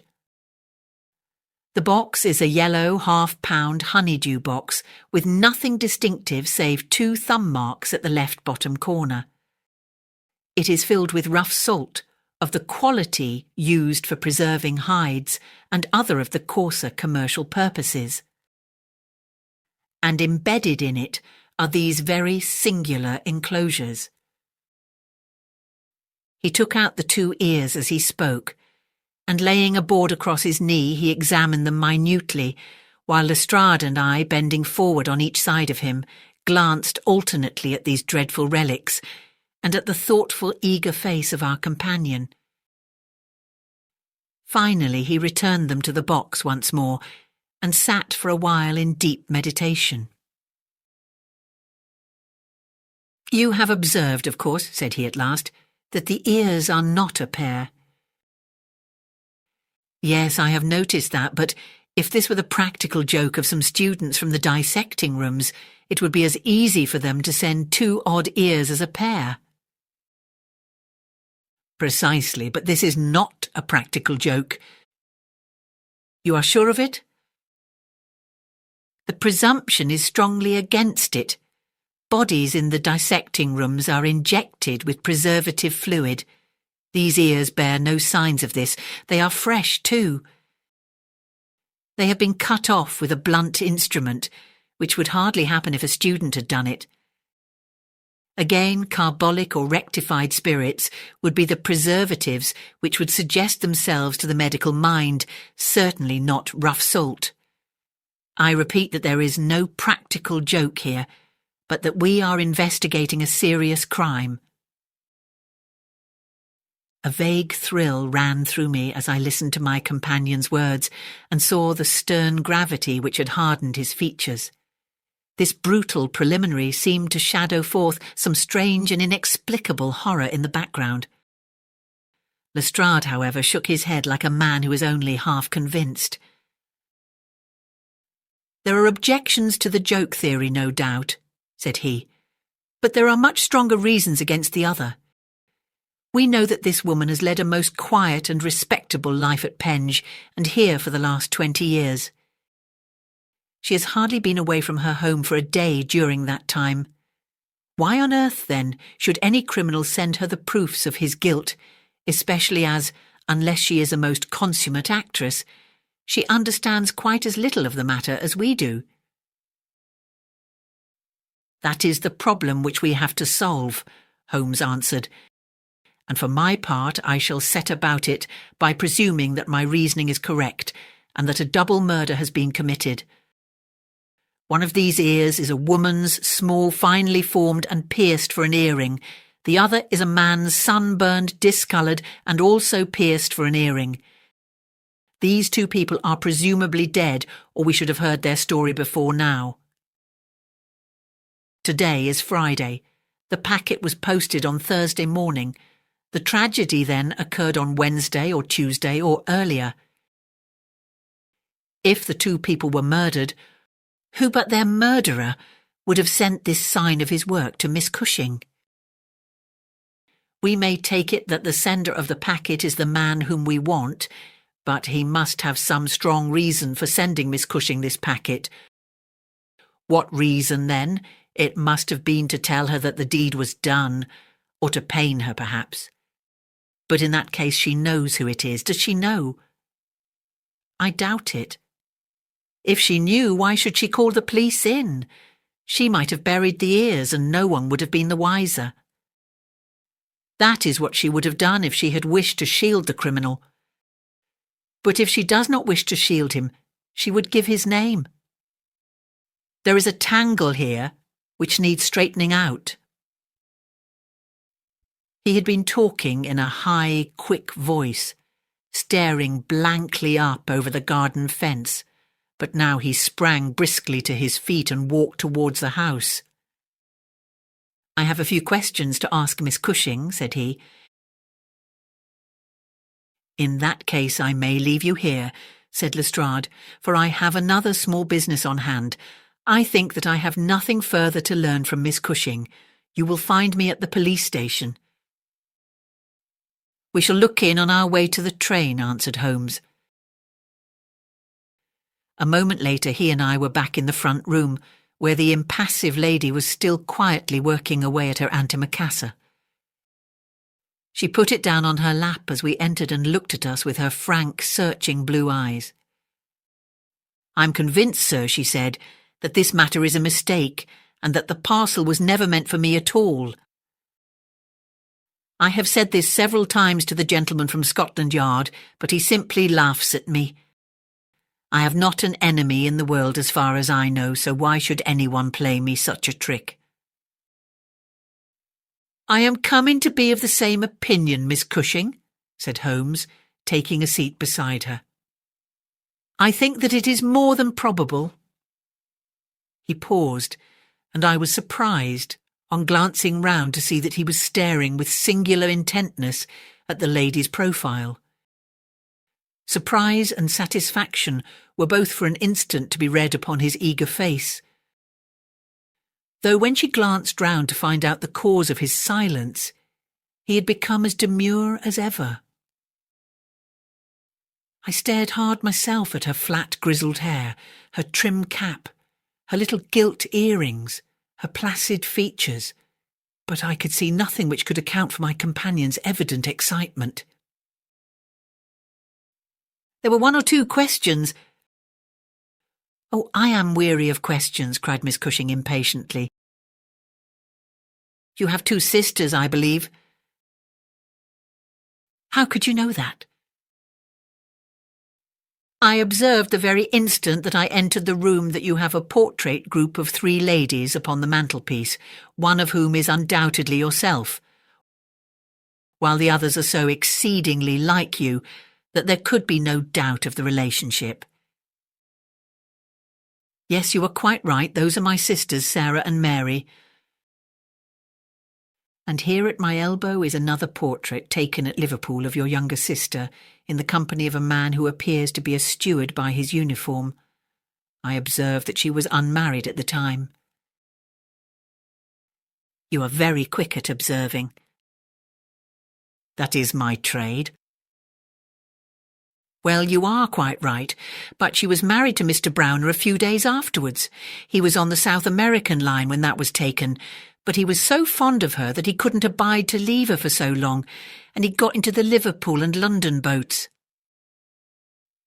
"Ah, the Conqueror, perhaps?" "No, the Mayday, when last I heard. Jim came down here to see me once. That was before he broke the pledge.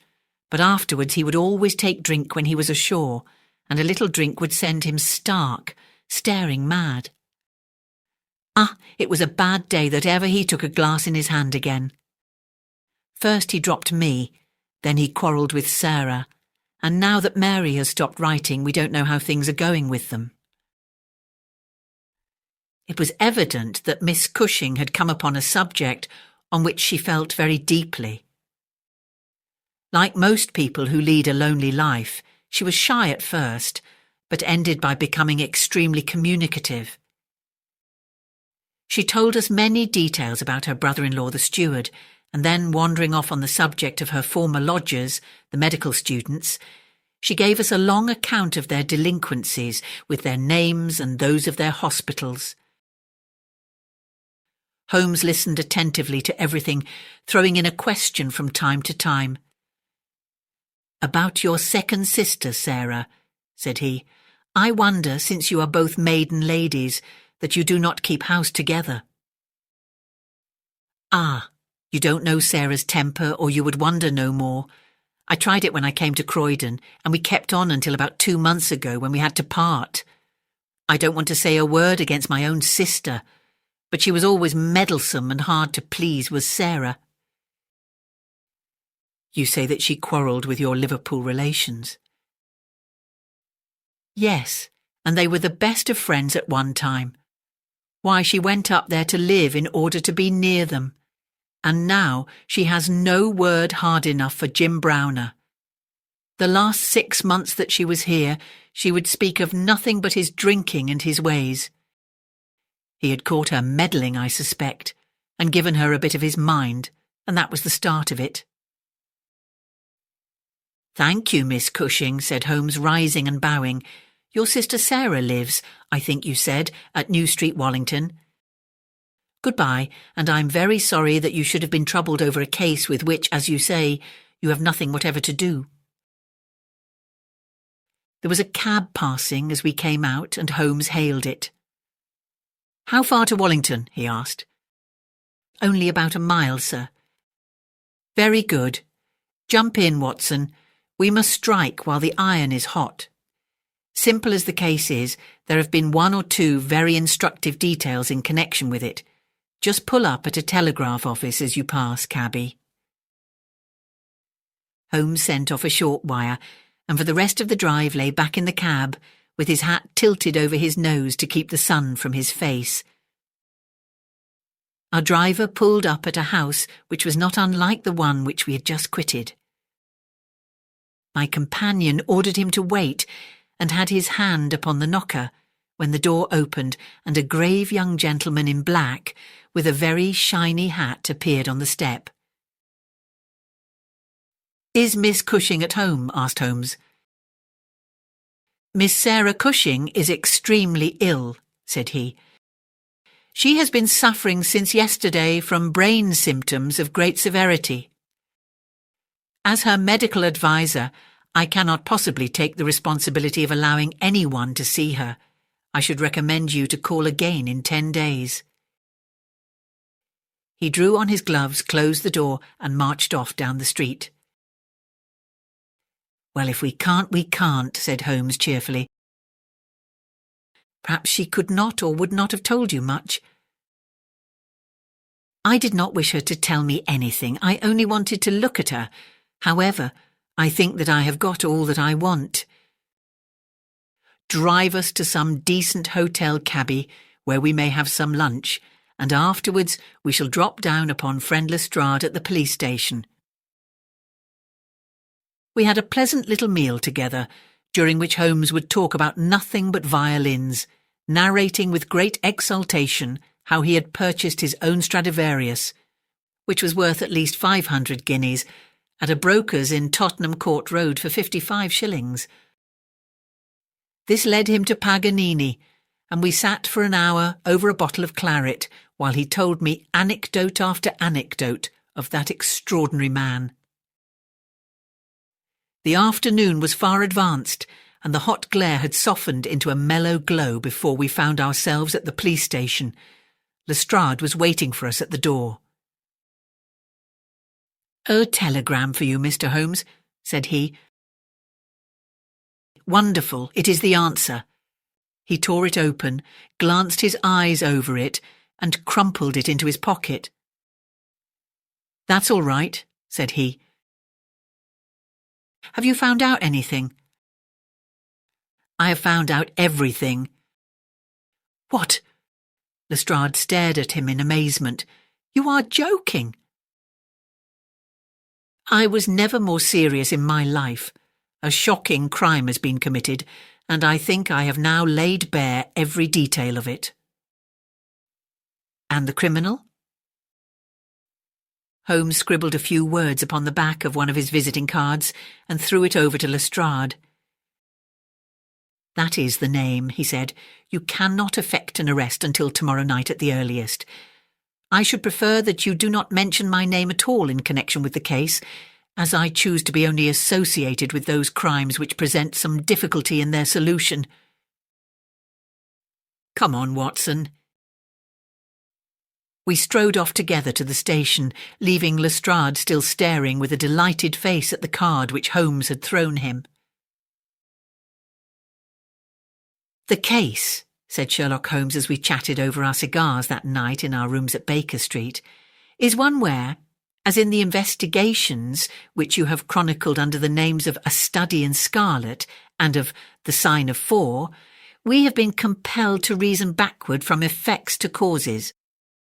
I have written to Lestrade asking him to supply us with the details which are now wanting, and which he will only get after he has secured his man, that he may be safely trusted to do, for although he is absolutely devoid of reason, he is as tenacious as a bulldog when he once understands what he has to do, and indeed, it is just this tenacity which has brought him to the top at Scotland Yard." "Your case is not complete, then?" I asked. "It is fairly complete in essentials.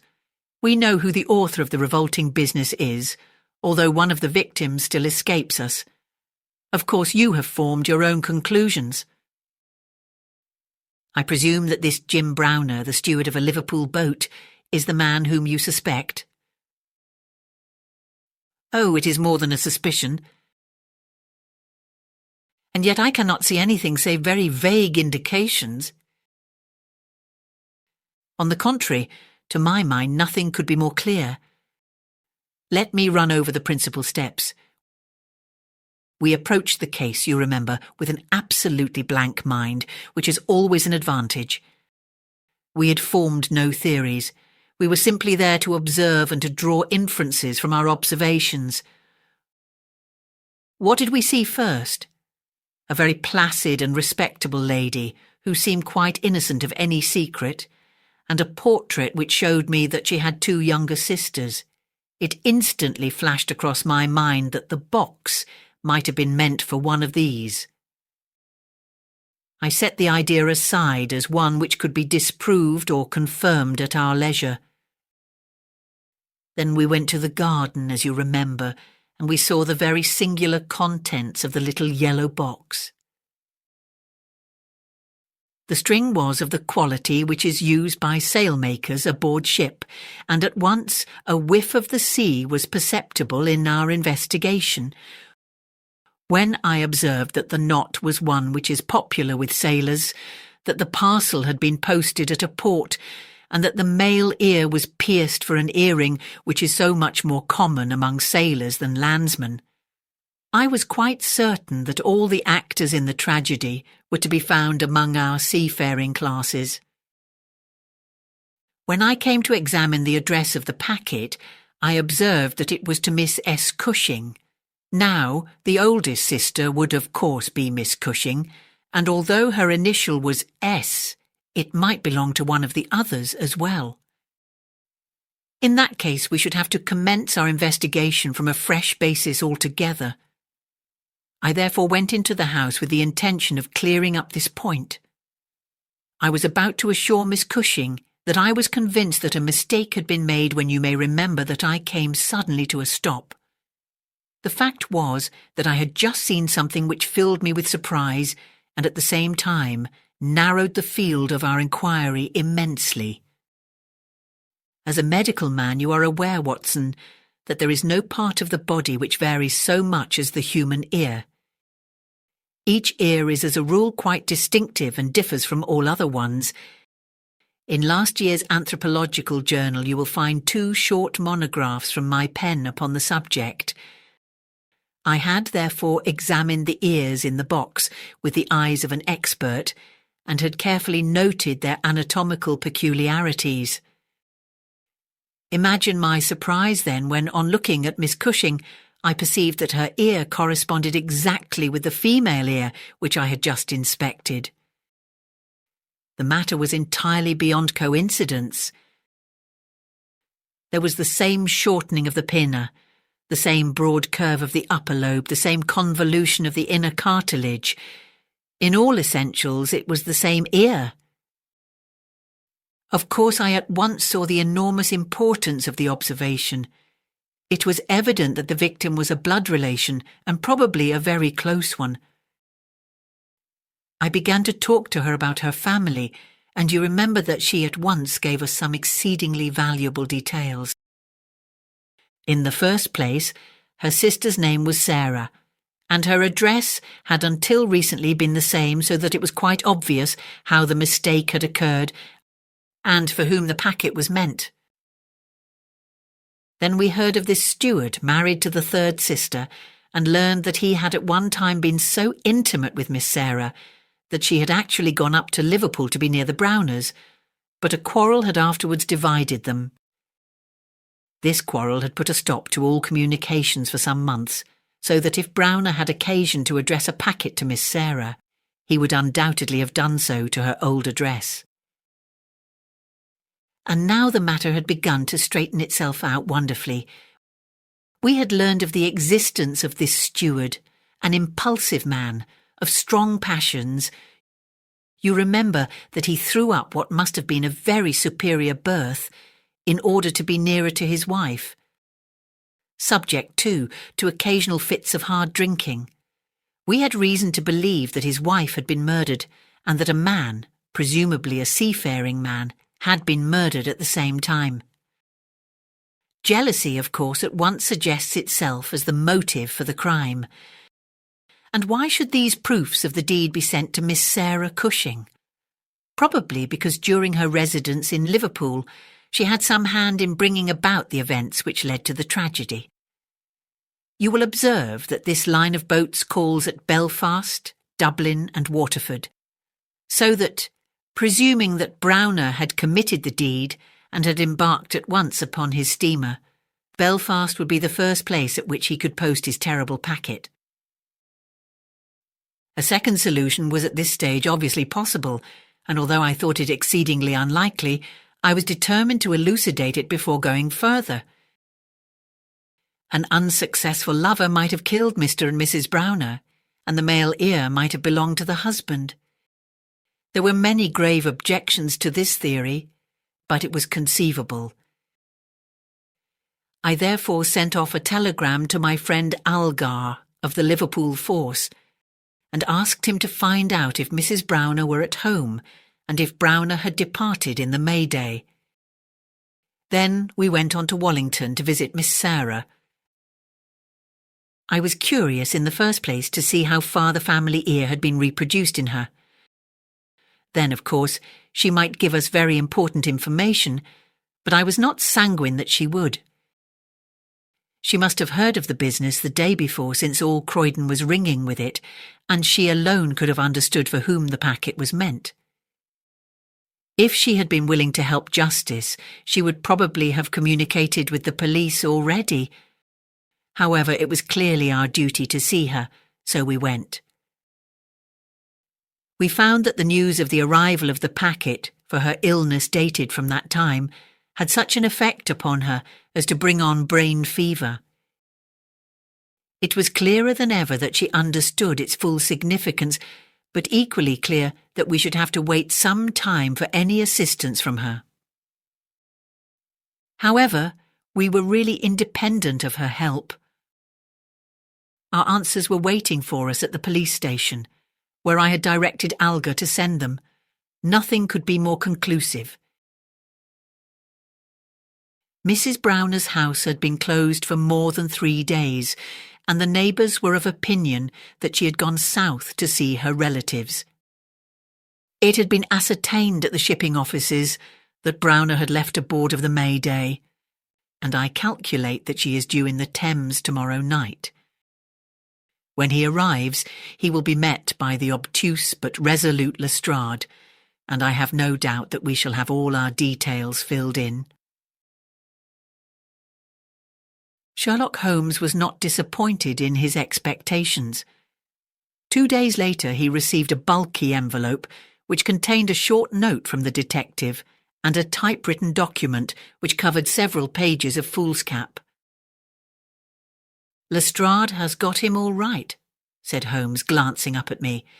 "Perhaps it would interest you to hear what he says."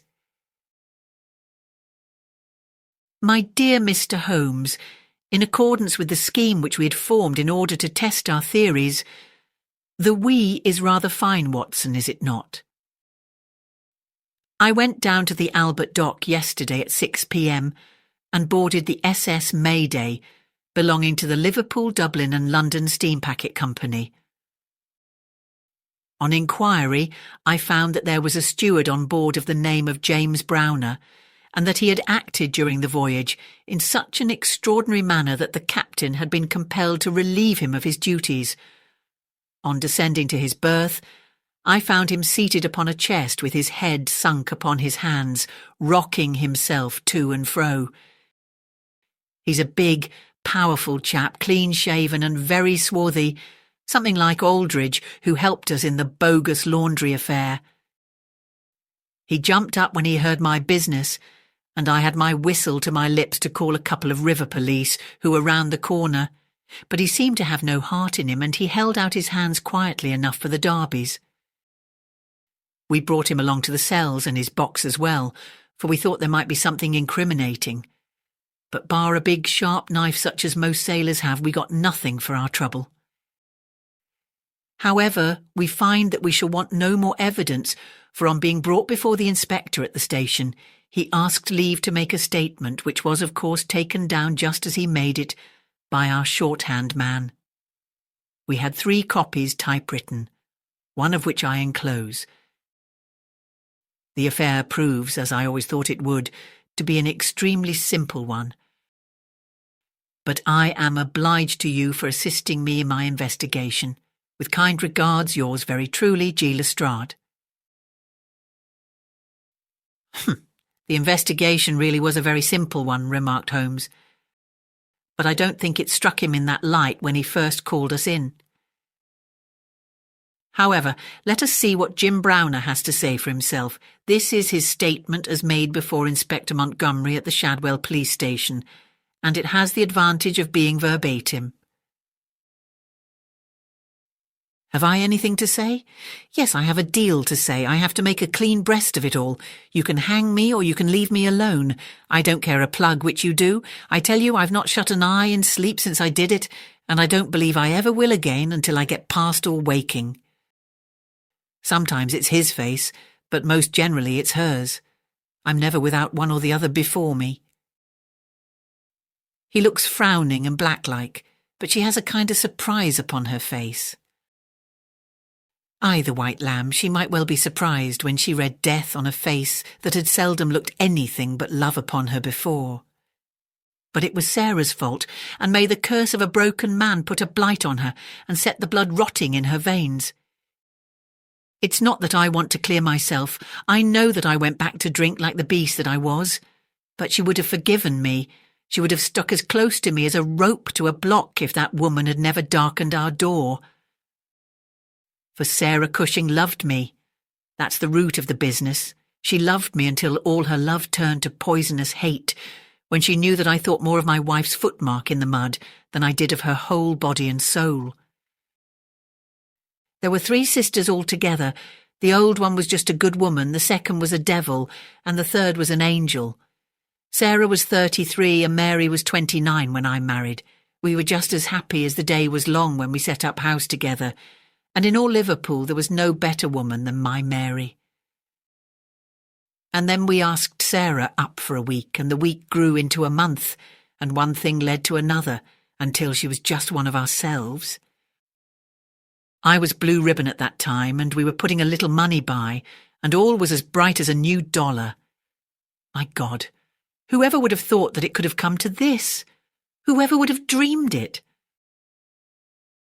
I used to be home for the weekends very often, and sometimes, if the ship were held back for cargo, I would have a whole week at a time, and in this way I saw a deal of my sister-in-law, Sarah. She was a fine tall woman, black and quick and fierce, with a proud way of carrying her head, and a glint from her eye like a spark from a flint. But when little Mary was there, I had never a thought of her, and that I swear, as I hope for God's mercy. It had seemed to me sometimes that she liked to be alone with me, or to coax me out for a walk with her, but I had never thought anything of that. But one evening my eyes were opened. I had come up from the ship and found my wife out, but Sarah at home. "Where's Mary?" I asked. "Oh, she has gone to pay some accounts." I was impatient and paced up and down the room. "Can't you be happy for 5 minutes without Mary, Jim?" says she. "It's a bad compliment to me that you can't be contented with my society for so short a time." "That's all right, my lass," said I, putting out my hand towards her in a kindly way. But she had it in both hers in an instant, and they burned as if they were in a fever. I looked into her eyes and I read it all there. There was no need for her to speak, nor for me either. I frowned and drew my hand away. Then she stood by my side in silence for a bit, and then put up her hand and patted me on the shoulder. "Steady, old Jim," said she, and with a kind of mocking laugh she ran out of the room. Well, from that time Sarah hated me with her whole heart and soul, and she is a woman who can hate too. I was a fool to let her go on biding with us, a besotted fool, but I never said a word to Mary, for I knew it would grieve her. Things went on much as before, but after a time I began to find that there was a bit of a change in Mary herself. She had always been so trusting and so innocent, but now she became queer and suspicious, wanting to know where I had been and what I had been doing, and whom my letters were from, and what I had in my pockets, and 1,000 such follies. Day by day she grew queerer and more irritable, and we had ceaseless rows about nothing. I was fairly puzzled by it all. Sarah avoided me now, but she and Mary were just inseparable. I can see now how she was plotting and scheming and poisoning my wife's mind against me, but I was such a blind beetle that I could not understand it at the time. Then I broke my blue ribbon and began to drink again, but I think I should not have done it if Mary had been the same as ever. She had some reason to be disgusted with me now, and the gap between us began to be wider and wider, and then this Alec Fairbairn chipped in, and things became 1,000 times blacker. It was to see Sarah that he came to my house first, but soon it was to see us, for he was a man with winning ways, and he made friends wherever he went. He was a dashing, swaggering chap, smart and curled, who had seen half the world and could talk of what he had seen. He was good company, I won't deny it, and he had wonderful polite ways with him for a sailor man, so that I think there must have been a time when he knew more of the poop than the forecastle. For a month he was in and out of my house, and never once did it cross my mind that harm might come of his soft, tricky ways. And then at last something made me suspect, and from that day my peace was gone forever. It was only a little thing too. I had come into the parlour unexpected, and as I walked in at the door I saw a light of welcome on my wife's face. But as she saw who it was, it faded again, and she turned away with a look of disappointment. That was enough for me. There was no one but Alec Fairbairn whose step she could have mistaken for mine. If I could have seen him, then I should have killed him, for I have always been like a madman when my temper gets loose. Mary saw the devil's light in my eyes, and she ran forward with her hands on my sleeve. "Don't, Jim, don't," says she. "Where's Sarah?" I asked. "In the kitchen," says she. "Sarah," says I as I went in, "this man Fairbairn is never to darken my door again." "Why not?" says she. "Because I order it." "Oh," says she, "if my friends are not good enough for this house, then I am not good enough for it either." "You can do what you like," says I, "but if Fairbairn shows his face here again, I'll send you one of his ears for a keepsake." She was frightened by my face, I think, for she never answered a word, and the same evening she left my house. I don't know now whether it was pure devilry on the part of this woman, or whether she thought that she could turn me against my wife by encouraging her to misbehave. Anyway, She took a house just 2 streets off and let lodgings to sailors. Fairbairn used to stay there, and Mary would go round to have tea with her sister and him. How often she went I don't know, but I followed her one day, and as I broke in at the door, Fairbairn got away over the back garden wall like the cowardly skunk that he was. I swore to my wife that I would kill her if I found her in his company again, and I led her back with me, sobbing and trembling, and as white as a piece of paper. There was no trace of love between us any longer. I could see that she hated me and feared me, and when the thought of it drove me to drink, then she despised me as well. Well, Sarah found that she couldn't make a living in Liverpool, so she went back, as I understand, to live with her sister in Croydon, and things jogged on much the same as ever at home. And then came this last week and all the misery and ruin.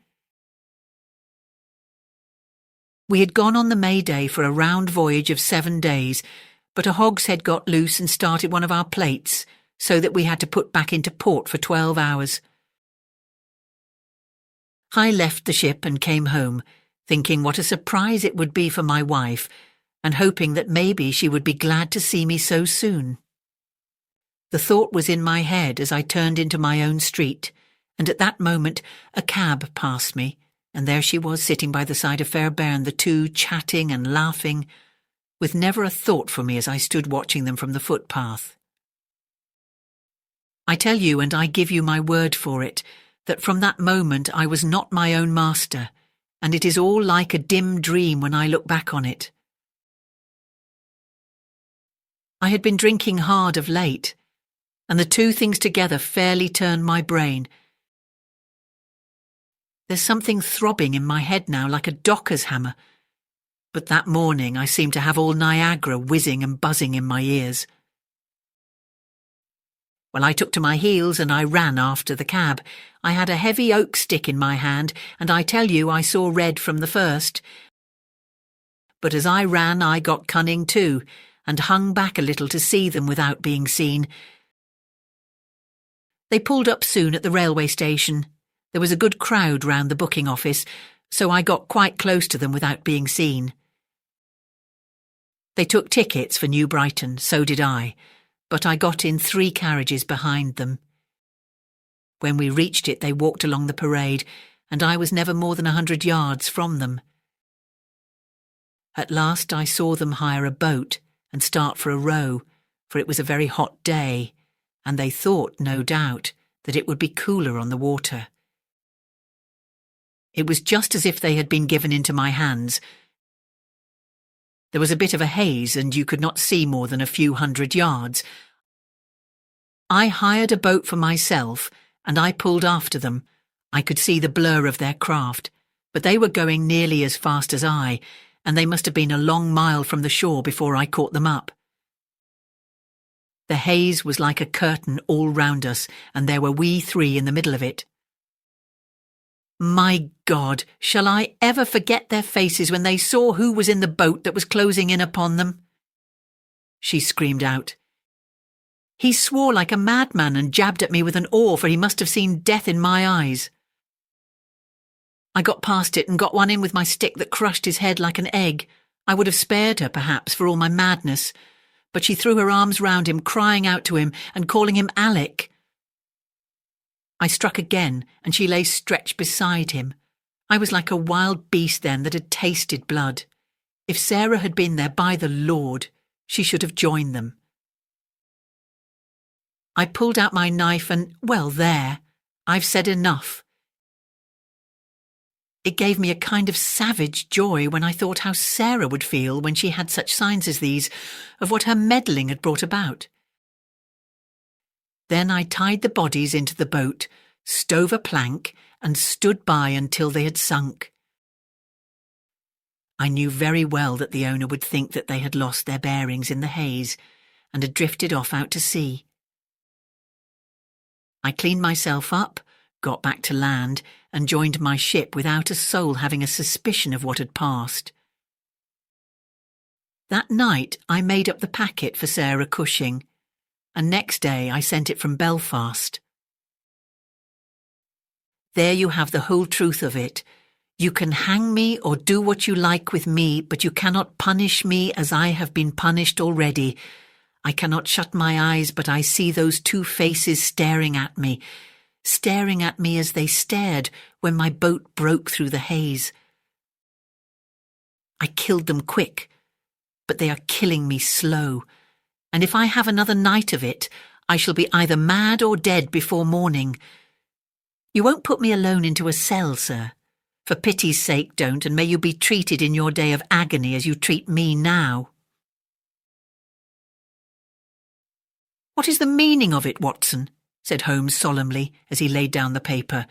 What object is served by this circle of misery and violence and fear?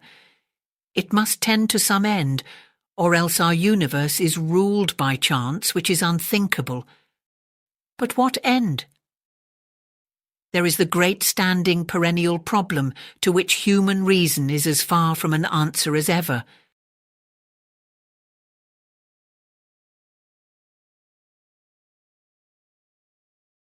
Thank you for listening. If you enjoyed these stories, please do hit that like button. Consider subscribing and don't forget to come back soon for another terrific tale.